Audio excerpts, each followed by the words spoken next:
voz mais destacada da pressão estrangeira em reação às queimadas e à devastação na Amazônia, o presidente da França, Emmanuel Macron, disse ontem que o problema é uma crise internacional e que será discutido pelo G7. O grupo das nações mais ricas do mundo se reúne a partir de amanhã em Biarritz, no sudoeste francês. Vamos lá, Vini. Qual foi a reação do Bolsonaro e do governo a essa declaração do Macron? Vamos começar por ela. Pois é, a história toda se deu aí por mensagens pelo Twitter, né, Edgar? A gente já tá vendo aí o tweet do presidente francês Emmanuel Macron, que escreveu algo com uma foto ali, que a gente até vai falar daqui a pouco sobre essa foto, porque não é uma foto atual. Mas o que diz o Macron neste tweet? Nossa casa queima, literalmente. A Amazônia, o pulmão do nosso planeta, que produz 20% do nosso oxigênio, está em chamas. É uma crise internacional. E aí ele faz a convocação, né? Membros do G7, vejo vocês em 2 dias para falar sobre esta emergência. É aqui bom a gente lembrar também, né, Edgar, daquele episódio que já teve ali uma certa divergência entre o Bolsonaro e o Macron lá no G20, né, naquela reunião do G20, do possível encontro que eles teriam e que seria um encontro para discutir algumas coisas. Aí o Macron falou que não, que era só para fazer ali um cumprimento ao Bolsonaro. Então já ficou ali algo mal entendido entre os dois. E agora o Macron faz esse tweet sobre a situação na Amazônia, coloca essa foto que não é uma foto atual, ela foi feita pelo fotojornalista da National Geographic, o Lauren McCart, e ele morreu em 2003 nos Estados Unidos, e a foto estava num banco de imagens. O Macron acabou utilizando dessa foto, que acabou sendo compartilhada também por outros artistas. Aliás, vários artistas que se engajaram também na causa usaram fotos antigas, né, como a Madonna, o Leonardo DiCaprio, o jogador Cristiano Ronaldo, a Gisele Bündchen, acabaram falando, né, dando a opinião deles sobre o caso, mas acabaram utilizando fotos antigas aí sobre queimadas na Amazônia. E aí o Bolsonaro respondeu também pelo Twitter. A gente pode exibir aí qual foi a resposta do presidente brasileiro, que diz o seguinte: Edgar, lamento que o presidente Macron busque instrumentalizar uma questão interna do Brasil e de outros países amazônicos para ganhos políticos pessoais. O tom sensacionalista com que se refere à Amazônia, apelando até para fotos falsas, não contribui em nada para a solução do problema. Mais tarde também, por aquela tradicional live de quinta-feira que o Bolsonaro faz, foi uma live um pouco mais curta ontem, porque ele tinha outros compromissos. Ele disse o seguinte: um país, agora sem dizer o nome aqui, falou da nossa Amazônia, teve a desfaçatez de falar da nossa Amazônia. Estão interessados em você, brasileiro, que está me assistindo aqui, em um dia ter um espaço na região amazônica para eles. Então, essas questões nós temos que ter informações, temos que nos preocupar em buscar e equilibrar essa narrativa de notícias sobre essa região tão rica. Essa frase do Bolsonaro, portanto, durante a live de quinta-feira. E o general Vilas Boas, Edgar, também pelo Twitter, rebateu a frase do Emmanuel Macron, falando aí em soberania, né? Ele diz: com uma clareza oficialmente vista, estamos assistindo a mais um país europeu, dessa vez a França, por intermédio do seu presidente Macron, realizar ataques diretos à soberania brasileira, que inclui objetivamente ameaças de emprego do poder militar. Aí ele prosseguiu também nessa thread, se aprofundando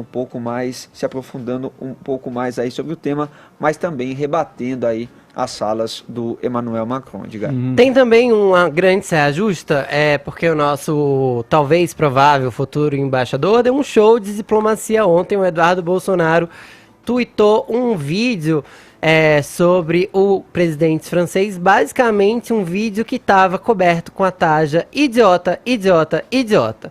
Depois ele veio dizer que não disse que o presidente francês era idiota, o que, enfim, fez com quem lesse esse tweet e achasse o contrário se sentisse um idiota, afinal de contas, porque se fala, depois se nega o que se disse, enfim. Era um vídeo do Bernardo Kister, né, YouTube. Pois é. Até um vídeo antigo, não só sobre esse tema, chamando o Emmanuel Macron de idiota, e o Eduardo Bolsonaro acabou compartilhando esse vídeo. Pois é, muita gente nas redes sociais passou a criticar o Eduardo Bolsonaro, que uma vez embaixador, portanto diplomata, deu um show de diplomacia. E reação no ímpeto ali, né? No calor da situação, que acaba prejudicando ele, o próprio, né? Que está ali na berlinda ali, com relação a essa questão da nomeação pelo pai à embaixada, que está prestes a ser votada, enfim, pelos senadores. Vamos a Brasília conversar com Zé Maria Trindade a respeito das medidas que estão sendo tomadas pelo governo federal, muitos considerando aí, inclusive, tardias, né, com relação a esse gabinete montado aí para a crise da queimada e da questão das queimadas na Amazônia. Bom dia, Trindade. O que se fala por aí? O que está sendo feito na prática em termos efetivos? Bom dia. É isso, Edgar. Muito bom dia a todos. É o caso aí que há fumaça e há fogo, né? Olha, essa repercussão internacional preocupou muito aqui ao governo e ao Congresso Nacional, principalmente a bancada ruralista. Eles fazem um esforço há muito tempo para dizer que o agronegócio não tem nada a ver com desmatamento no Brasil, não tem nada a ver com queimada. Este manejo cultural de queimada, ele é atrasado, já foi abandonado há muito tempo, e o produtor de proteína animal e vegetal, soja, e milho, e gado, e frangos, não tem nada a ver com desmatamento. Esse esforço vem sendo feito há anos e pode ir tudo por terra agora. Os ruralistas estão exigindo do governo, exatamente nesse gabinete de crise, né, um combate com informação. O presidente da Câmara criou uma comissão externa que vai acompanhar o desmatamento também, além, evidentemente, das queimadas.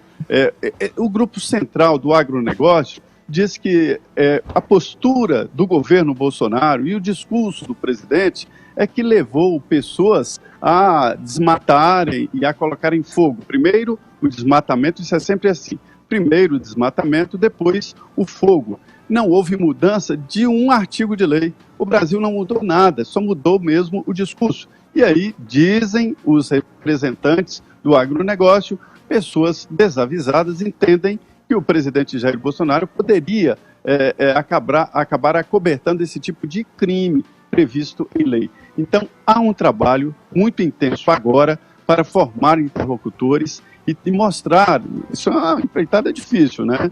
Mostrar às pessoas, à comunidade de opinião pública e até econômica no exterior, de que não houve mudanças na legislação do Brasil e de que a tentativa é de reforçar na preservação ambiental. Isso na área do agronegócio. Eles dizem que MST, pequenos agricultores e grileiros, né, que são os invasores de terra, que são responsáveis pelos desmatamentos e as queimas. Agora, sobre o Macron, a ideia aqui é que se ele topar internacionalizar e abrir e dividir o Museu de Louvre, né, a Torre Eiffel, a Torre Eiffel, e cuidar da Catedral de Notre Dame, né, aí ele poderia falar do Brasil, e aí a gente iria para a Champs-Élysées.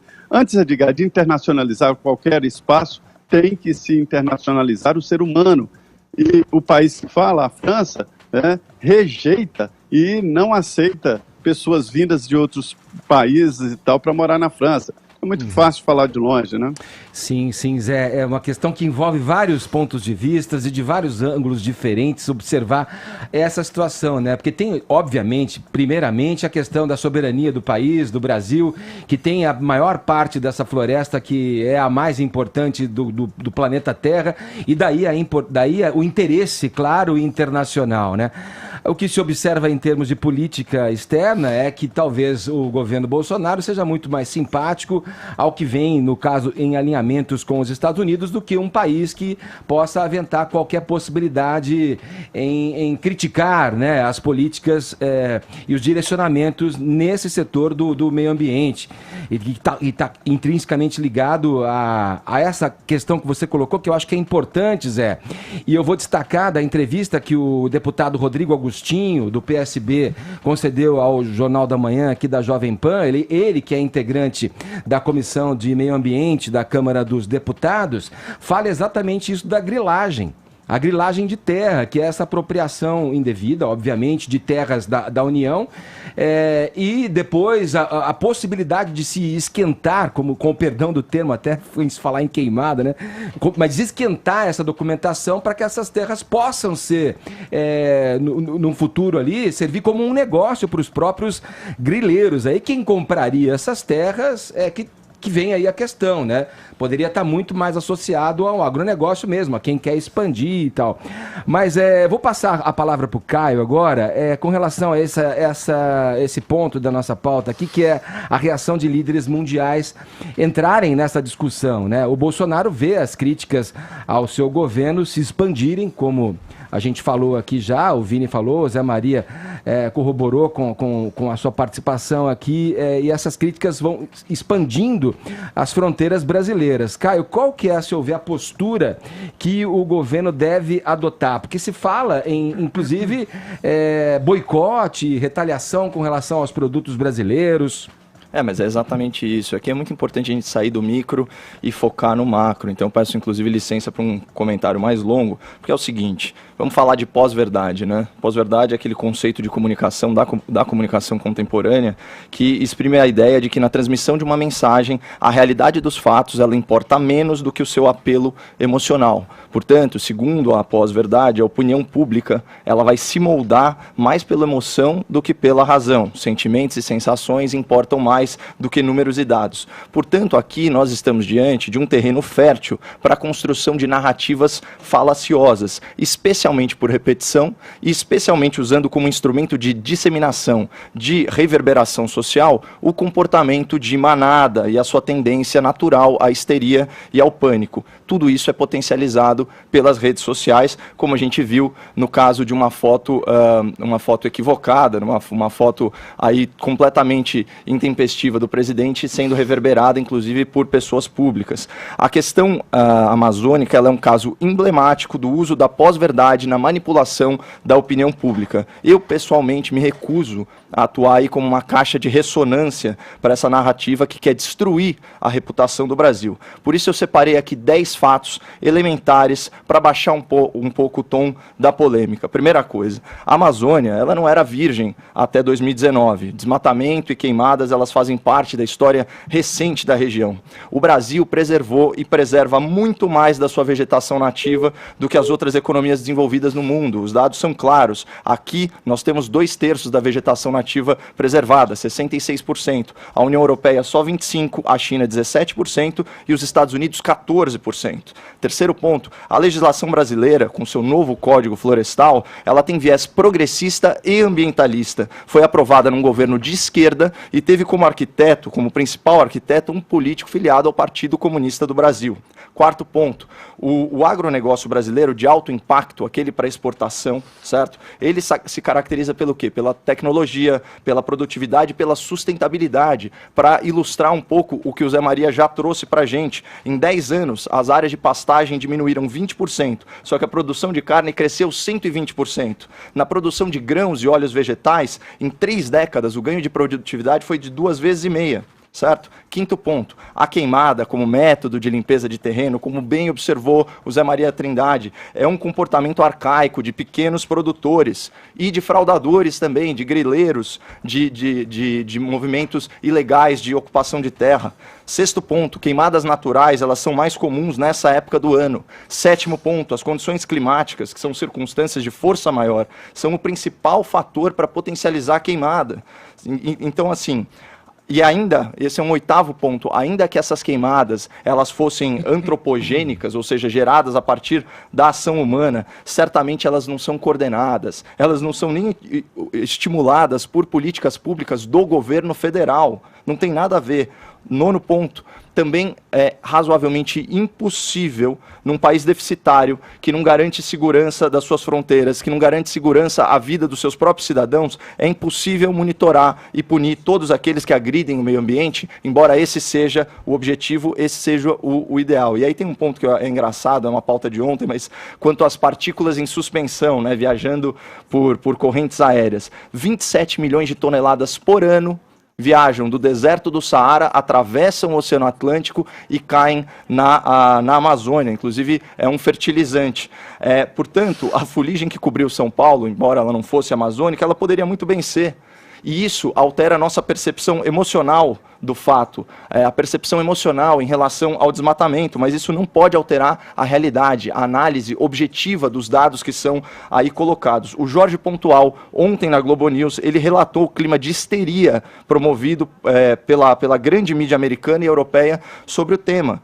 E é importante a gente lembrar, o viés dessa mídia progressista é internacionalista. Portanto, eles relativizam a soberania dos países e querem mais poder para organismos internacionais, como a ONU, a União Europeia, o G7 e por aí vai. Então aqui está um outro elemento perigosíssimo nesse caldeirão de narrativa, que é o interesse das grandes potências econômicas em frear o desenvolvimento de nações emergentes, como é o caso do Brasil, praticando o quê? Protecionismo disfarçado. Eles usam a narrativa ambientalista de forma hipócrita, de forma cínica, para criar barreiras às exportações brasileiras de produtos agrícolas e de proteína animal, sem falar da parte de minérios. Eles não conseguem competir com a nossa carne, com o nosso leite, com os nossos grãos, e por isso eles usam supostos crimes ambientais para restringir o nosso comércio internacional. Usam o discurso de preservação ambiental para sequestrar a Amazônia do Brasil e colocá-la sob tutela internacional, para que o Brasil nunca utilize o seu potencial econômico e geopolítico de forma sustentável. Então, é como já preconizou o Enéas Carneiro, o interesse das grandes potências, ele não está nas árvores da Amazônia. Se essa fosse a questão, bastaria que a Europa reflorestasse todo o seu território. O interesse das grandes potências está no subsolo. Ouvintes, pesquisem sobre as suspeitas de crime ambiental praticadas pela Hydro e seus rejeitos de minério em nascentes do Amazonas. A maior acionista da Hydro, vejam só, é o governo da Noruega. E não sejamos ingênuos, nações não têm amigos, nações têm interesses. França, Noruega, Alemanha não são nossos amiguinhos, são nossos pares, às vezes aliados, às vezes competidores. E falando em cinismo europeu, para fechar, eu relembro ao ouvinte uma frase capciosa do presidente Macron no começo do ano, abre aspas, o nacionalismo é o exato oposto do patriotismo, e essa confusão conceitual é proposital. Ele quer que você se sinta patriota abrindo mão da soberania do seu país, abrindo mão das suas riquezas naturais, da sua autonomia econômica. Portanto, a situação que a gente tem é clara. Você tem a mídia internacionalista aliada às grandes potências construindo toda uma narrativa contra o Brasil, a ponto do presidente francês incorrer em fake news. E caberia a quem? Ao jornalismo brasileiro não se prostrar de joelhos para os gringos, né? Não se comportar como um bando de entreguista. Mas o ódio ao presidente, ele é tão grande que a mídia nacional, para enfraquecer o governo, contribui para o estabelecimento dessa narrativa, denunciando um falso terrorismo ambiental. Ou seja, para a gente atingir um governo de 4 anos, nós estamos correndo o risco de perder um patrimônio natural que é nosso há 400 anos. Isso é má fé e burrice. Ô Zé, Trindade, tá aí com a gente ainda? Sim, alô, aqui tinha feito um sinal aí do telefone, eu não sabia se você estava com a gente aí. Nessa questão, o que é realismo disso aí, né? Claro que essa narrativa, essa briga narrativa vai sempre acontecer frente a olhares diferentes com relação a uma questão muito cara. Não só para o Brasil, que está dentro da sua soberania ali, proteger e ter para si, né, os benefícios de uma floresta que é a mais importante do planeta, mas também por ser uma área de interesse internacional, né? Uma área onde todo mundo está de olho e que, claro, ajuda, sim, por mais que a própria Amazônia consuma o oxigênio que produz, é uma fonte de manutenção do clima de todo o planeta. Para voltar aos dados, eu te repasso assim a pergunta, que é o seguinte: o governo Bolsonaro, não muito afeito a dados da ciência, visto aí o que aconteceu e dessas teorias conspiratórias que o governo gosta de alimentar e ter para si, para justificar talvez aí decisões ideológicas frente às mais diferentes pastas, no caso essa do meio ambiente não é diferente, a exoneração, por exemplo, do Ricardo Galvão, presidente do INPE, não me deixa mentir, mas tem dados recentes, de órgãos da NASA, de satélites da NASA, mais precisamente 2 deles, o Terra e o Aqua, que corroboram os índices apontados anteriormente pelo INPE. precisa saber se o governo vai dar crédito à ciência e a esses dados também, que mostram esse aumento do desmatamento, proporcionalmente a outros momentos da história, não como os de maiores índices, mas também índices importantes, e os correlacionam, Zé, pelos dados gerados a partir das imagens, o chamado corte raso de floresta. Né, onde aquela vegetação rasteira, já seca, de fácil combustão ali, é queimada nessa estratégia conhecida também, não só por grileiros, mas por pessoas interessadas em transformar áreas de floresta originais em pastos para cultivo e para pecuária.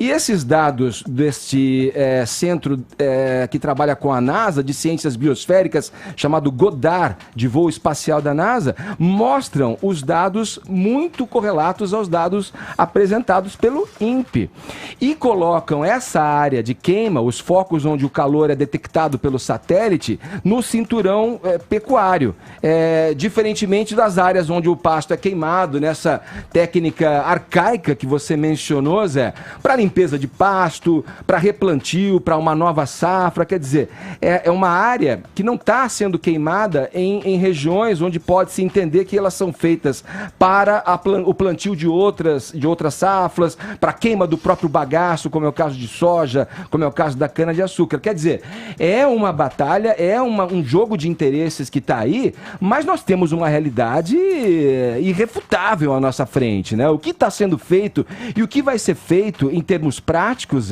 para além da ideologia, para além da narrativa, para além da verdade dentro desse conceito de pós-verdade que a gente vive, Zé. Pois é, olha, Edgar, há sim uma guerra de informação, há sim uma disputa pela repercussão internacional, e isso vai impactar sim diretamente na imagem do Brasil e dos produtos brasileiros, né? Isso pode inclusive interferir, né, e jogar por terra um esforço de décadas deste acordo da Comunidade Econômica Europeia com o Mercosul, e prejudicar enormemente o Brasil e principalmente a Argentina, né? São os dois produtores de proteína aqui que poderiam ganhar de uma forma melhor o mercado europeu. Mas é verdade, houve um aumento muito grande de queimadas, é sazonal nessa época. Sim. Geralmente há queimadas, principalmente aqui na região do Centro-Oeste, né? Mas há um aumento sim de queimada, há um aumento de desmatamento. O que não há é esta ligação do agronegócio com isso. Veja bem, o agronegócio, Edgar, não é feito por fazendeiros, não. Isso aí é uma grande indústria, é larga escala, demais. E eles aumentaram a produtividade, como diz o Caio. É verdade, é uma das maiores produtividades, que é a produção por metro quadrado, né, de plantio. Houve um aumento da produção pelo aumento de produtividade. Isso é muito importante. Isso assusta nossos concorrentes, sim. Mas o que acontece é que, com o discurso do governo, e mais do que o discurso, a postura e a falta de fiscalização, incentivou, e houve até uma certa campanha para Botafogo que o Bolsonaro garante em certas regiões. É evidente que esse raciocínio pode ser verdadeiro, de que grileiros fazem o desmatamento. É um processo. Primeiro, desmatamento, destocamento, depois coloca fogo e depois parte para a legalização. O agronegócio só entra com o terreno legalizado. E mesmo assim, há devolução de fazendas, porque o agronegócio aumentou a produtividade e não está ocupando todas as terras agricultáveis, né? É tudo artificial, irrigação, adubação. Não precisa de terra fértil como antigamente, que se desmatava para pegar aquela terra virgem, e as queimadas até aumentavam a contribuição de adubos orgânicos, né? Então isso não é mais uma realidade. O que há é uma guerra de informação e pode impactar nesse acordo Comunidade Econômica Europeia e Mercosul, que foi, olha, duramente negociado e que está prestes a ser concluído. Já foi assinado. Tá certo, Zé. Obrigado pelas informações. Um abraço para você. Bom trabalho aí em Brasília, Zé. Muito bem, obrigado. Bom dia a todos. Vamos lá. Eu só queria repetir o que eu falei ontem. Enquanto tá todo mundo preocupado em ficar brigando no Twitter, no Facebook, e todo mundo formando opinião sobre, o fogo continua queimando.